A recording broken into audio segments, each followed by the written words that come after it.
జై శ్రీరామ్. శ్రీమాత్రే నమః. శ్రీ గురుభ్యో నమః.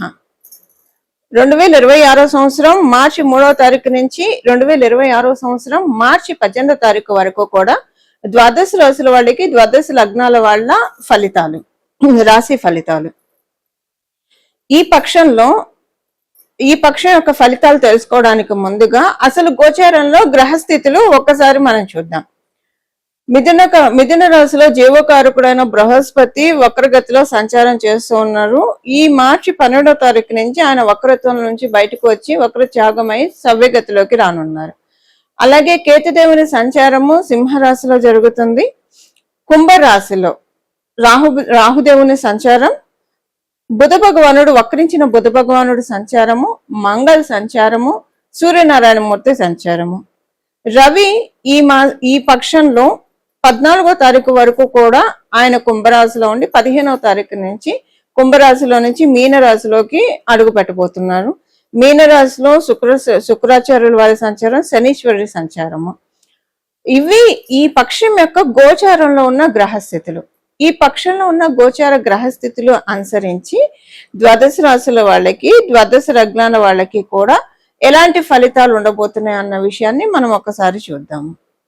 మొదటిగా ఈ అంశాన్ని తెలుసుకోవడానికి ముందుగా ఈ పక్షంలో ఒక ప్రత్యేక అంశం ఏంటంటే కుంభరాశి చాలా బలోపేతంగా ఉంది. కుంభరాశితో పాటు సైమల్టేనియస్ గా బృహస్పతి ఒక రాశి అయిన మీనరాశి కూడా బలోపేతంగా ఉంది. మీనరాశి బలోపేతంగా ఉండడానికి కారణం, కుంభరాశి బలోపేతంగా ఉండడానికి కారణము, కుంభరాశిలో అయితే 4 గ్రహాల సంచారము. ఈ 15వ తారీఖు వరకు కూడా 4 గ్రహాల సంచారము. గ్రహాలు మనం ముందే చెప్పుకున్నాము.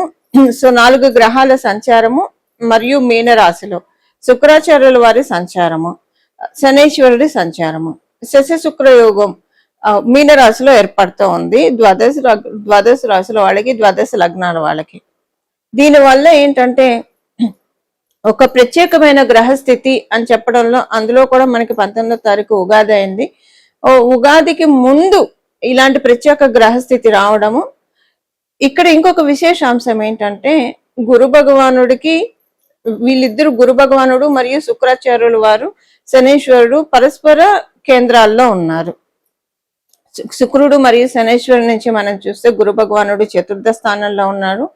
బృహస్పతి నుంచి చూస్తే శుక్రాచార్యులు వారు మరియు శనీశ్వరుడు దశమ స్థానంలో ఉన్నారు. ఇన్ని విశేషాంశాలతో కూడి ఈ పక్షంలో గోచార గ్రహస్థితులు ఏర్పడి ఉన్నాయి. ఈ పక్షంలో ఉన్న గోచార గ్రహస్థితులు ద్వాదశ రాశుల వాళ్ళకి, ద్వాదశ లగ్నాల వాళ్ళకి ఎలాంటి ఫలితాన్ని ఇవ్వబోతున్నాయి, అలాగే రాబోయే ఉగాది సంవత్సరాదిన ఏదన్నా ఒక ప్రత్యేక అంశము ఇక్కడి నుంచే సూచిస్తుందా. ఇప్పుడు ఉన్న అంటే దేనికైనా ఒక గ్రౌండ్ వర్క్ అనేది ఉంటుంది కదా.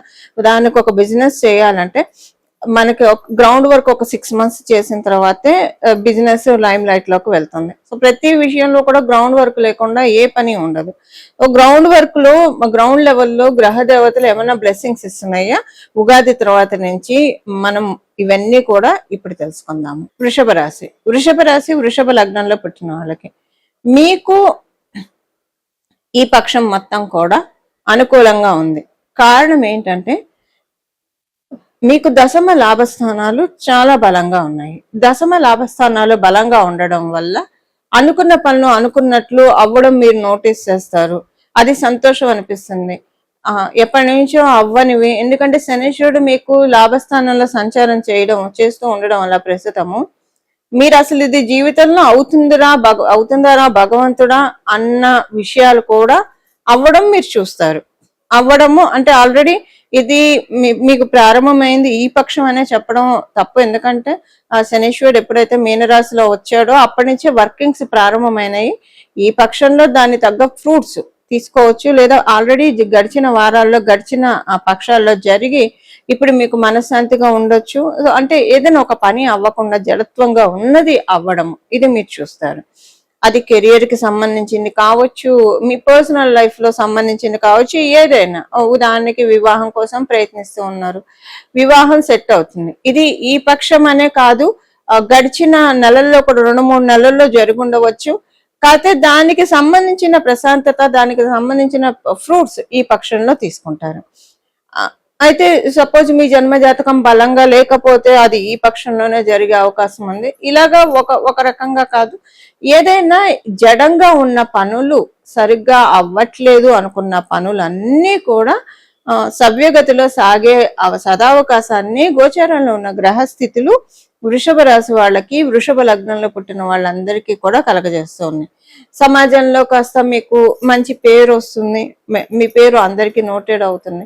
మిమ్మల్ని అపార్థం చేసుకున్న వాళ్ళు కూడా అర్థం చేసుకుంటారు, అర్థం చేసుకోకపోయినా ఇక మీదట అపార్థం చేసుకునే విధంగా అయితే మీకు ఉండదు. గ్రహ దేవతలు అలా మిమ్మల్ని దీవిస్తూ ఉన్నాయి. దాంతోపాటు ఈ వారం మీరు ఫైనాన్షియల్ మ్యాటర్స్ లో కొన్ని ముఖ్య నిర్ణయాలు తీసుకుంటారు. ఫైనాన్షియల్ మ్యాటర్స్ లో మీరు ఈ పక్షంలో తీసుకునే ముఖ్య నిర్ణయాలు మీకు ఫ్యూచర్ లో చాలా మంచి బ్లెస్సింగ్స్ ని కలగజేయబోతున్నాయి. మీ చేత గ్రహ దేవతలు ఈ నిర్ణయం తీసుకునే విధంగా తోడ్పాటును కలగజేస్తున్నాయి. మీకు 2nd and 5th లార్డ్ దశమ స్థానంలో వక్రించి ఉండడం వల్ల ఒక్కసారి సడన్ గా కళ్ళు తెరిచినట్లు అవుతారు. కళ్ళు తెరిచినట్లయి ఏంటి ఇది, పిల్లల గురించి ఆలోచించాలి, లేదా మన ఫ్యూచర్ గురించి ఆలోచించాలి, ఇలా ఉంటే కాదు, ఇలా మబ్బుగా ఉంటే పనులు జరగవు, ఈ విషయంలో మనం ఇనిషియేషన్ తీసుకోవాలి, ఈ విషయంలో మనం ఈ స్టెప్స్ వేయాలి అని ఒక కొత్త ఆలోచనని మీకు కలగజేస్తుంది. అసలు మనం మాట్లాడుకుంటే వక్రించిన బుధ భగవానుడు మీకు దశమ స్థానంలో మీకంటే కేంద్ర స్థానంలో ఉంటూ వక్రించడము అది పూర్తిగా అనుకూలమైతే కాదు. కానీ అక్కడ మంగళ్ తోడవ్వడము, అలాగే రాహు భగవానుడు తోడవ్వడము, ఈ వీటి వల్ల మీకు ఇది ఒక బ్లెస్సింగ్ గా పరిణమించింది. అయితే ఒకటి, ఇక్కడ వక్రంలో ఉన్న బుధ భగవానుడు మీకు ఒక మేలు చేకూరుస్తున్నాడు. సేమ్ టైం అదే రీతిలో మీకు ఒక కీడు కూడా జరిగే అవకాశం ఉంది. అందువల్ల కీడు ఏ విషయంలో ఉంటుందంటే, మీకు తెలియకుండానే మీరు మాట్లాడిన మాటలు కావచ్చు, లేదా మీ ప్రవర్తన అవతల వాళ్ళు తప్పు పట్టుకునే అవకాశం ఉంది. మీ ప్రవర్తనని ఎంత గుడ్ బుక్స్ లో ఉండాలని ప్రయత్నించినా దేంట్లో కోడిగుడ్డికి ఈకలు పీకిన చందాన కొంత వీటిల్నే అంటే నిరాధారంగా మిమ్మల్ని ఏదో ఒకటి అనే ప్రయత్నాలు అయితే చేస్తారు. అయితే ఇక్కడ మీరు ఒక విషయం నోటీస్ చేయాల్సింది ఏంటంటే, మీరు కొంచెం జాగ్రత్తగా ఉండండి. ఎందుకంటే చాలా కళ్ళు మిమ్మల్ని గమనిస్తున్న విషయాన్ని మటుకు మీరు మర్చిపోకండి. మీకు ఒక విషయం అయితే తేట తెల్లం అవుతుంది. ఎప్పుడు జరిగే ఒక రకంగా చిన్నగా అవమానం కూడా జరుగుతుంది. అయితే ఎప్పుడు జరిగే అవమానాలన్నీ ఒక ఎత్తు అయితే, ఇప్పుడు జరిగే అవమానం డెఫినెట్ గా ఇంకొక ఎత్తు ఉంటుంది. ఎందుకు చెప్తున్నానంటే, దీన్ని మీరు అంత ఖాతరు చెయ్యరు, లక్ష్య పెట్టరు, డోంట్ కేర్ అన్నట్టు ఉంటారు. ఎందుకు అంటే ఇక్కడ మీకు ఒక క్లారిటీ వస్తుంది. మీరు గ్రోయింగ్ ప్రాస్పెక్టివ్ లో ఉన్నారు. ఇది చూసి తట్టుకోలేకే మీ మీద ఇలాంటివన్నీ వస్తున్నాయి, అవాకులు చవాకులు జరుగుతూ ఉన్నాయి అన్న విషయం మీకు గోచార గ్రహస్థితులు తెలుపుతూ ఉన్నాయి. సో చాలా స్ట్రాంగ్ గా ఉన్నారు కాబట్టి మీకు ఇదంతా పెద్దగా బాధ అనిపించదు. ఒక రకంగా ఏది జరిగినా మన మంచికే అని చెప్తారు. ఇప్పుడు మీకు ఇది మంచికే అని చెప్పాలి. ఈ విద్యార్థినులకి అందరికీ కూడా చాలా చక్కటి శుభ సమయం.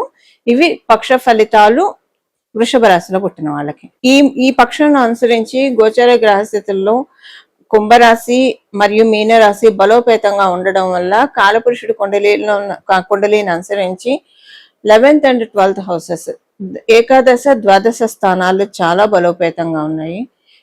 ఈ విషయాన్ని అనుసరించి ద్వాదశ రాశుల ద్వాదశ లగ్నాల వాళ్ళకి కూడా ఏదైనా సరే డొనేషన్ ఆస్పెక్ట్ చాలా బాగా ఉంటుంది. డొనేషన్ ఆస్పెక్ట్ ఈ పక్షంలో చేస్తే కనుక, అంటే మీకు మీ శక్తిని అనుసరించి, ఒకవేళ డొనేషన్స్ చేయలేని వాళ్ళు గోమాతకి రోజు ఏదైనా ఆహారం తినిపించినా సరిపోతుంది.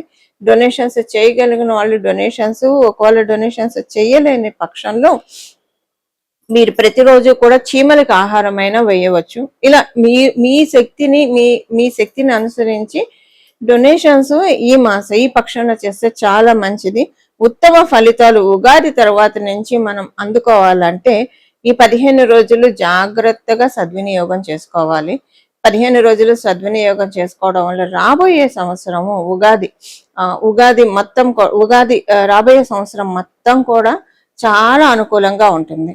అయితే డొనేషన్స్ అని చెప్పాను. ఈ డొనేషన్స్ విషయంలో మీకు ఒకవేళ చేయలేకపోతే, డొనేషన్స్ చేయలేకపోతే ఎంతైనా పర్వాలేదు, ఈ పక్షం మొత్తంలో ఎంతో కొంత గోశాలకు లేదా ఏదైనా దేవాలయంలో అన్నదాన కార్యక్రమం జరుగుతుంటే ఎంతమందికైనా సరే విరాళం ఇవ్వడము, ఇది డొనేషన్ అనేది మీ శక్తిని అనుసరించి ఉంటుంది. ఎంతో కొంత చేయడానికి ప్రయత్నించండి.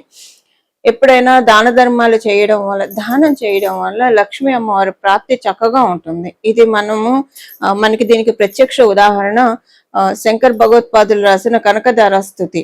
ఈ కనకదార స్తవంలో వృద్ధ బ్రాహ్మణ స్త్రీ ఆమె కటిక దరిద్రంతో బాధపడుతుంటే శంకరాచార్యుల వారి మనసు చెల్లించిపోయి లక్ష్మీ అమ్మవారిని ప్రార్థించగా, ఆమె ఇదివరకు జన్మలో ఎలాంటి దానం చేయలేదు, నేను ఏం చూసి ఆమెకి నేను ఫలితాన్ని, ధనాన్ని ప్రసాదించాలి అని అమ్మవారు అడిగినప్పుడు శంకరాచార్యుల వారు ఎండిపోయిన ఉసిరికాయ వేసింది కదా, దీన్ని అడ్డు పెట్టుకొని ఇవ్వమ్మ అన్నప్పుడు ఆవిడ బంగారు ఉసిరికలు కురిపించిన విషయం మనందరికీ విదితమే.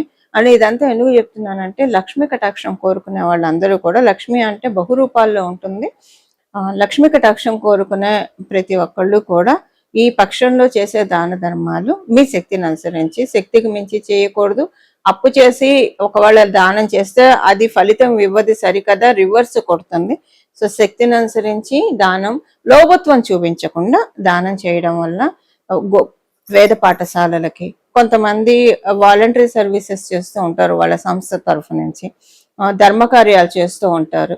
సో ఇలా ధర్మకార్యాలు చేసే వాళ్ళకి, ధర్మం కోసం వాళ్ళ సాయశక్తుల ప్రాణాన్ని పణం పెట్టి మరి పోరాడుతూ ఉంటారు కొంతమంది. ఇలాంటి వాళ్ళకి ఇలాగా మీకు తెలిసిన దాంట్లో ఎవరికైనా సరే దానం చేయడం వల్ల వచ్చే సంవత్సరం ఉగాది నుంచి చాలా అనుకూలంగా మారబోతుంది. గోచరంలో ఉన్న ఇప్పుడు ఏంటంటే శుక్రాచార్యుల వారి మీనరాశిలో ఉండడం వల్ల అసలు మనకి వెల్త్ ఇచ్చేది శుక్రాచార్యుల వారు. ఎందుకంటే ఫస్ట్ ప్రైమరీ వెల్త్ లార్డ్ ఆయన అయ్యాడు. కాలపురుషుడి కుండలి నుంచి ద్వితీయ స్థానానికి అధిపతి అవ్వడం వల్ల, ప్రైమరీ వెల్త్ లార్డ్ అవ్వడం వల్ల ఆయన శనేశ్వరుడికి చెప్పి, కర్మకారకుడైన శనేశ్వరుడితోటి కూడి ఉన్నాడు. కాబట్టి రాబోయే సంవత్సరం మొత్తం కూడా మన జీవితంలో అన్ని కూడా సమృద్ధిగా ఉండడానికి, మనశ్శాంతి సమృద్ధిగా ఉండడానికి, సుఖ సౌఖ్యాలు సమృద్ధిగా ఉండడానికి, సంపద సమృద్ధిగా ఉండడానికి చక్కటి సదావకాశాన్ని మనకి శుక్రాచార్యుల వారి బ్లెస్సింగ్స్ వల్ల కలుగుతాయని చెప్పడంలో ఏమాత్రం సందేహం లేదు.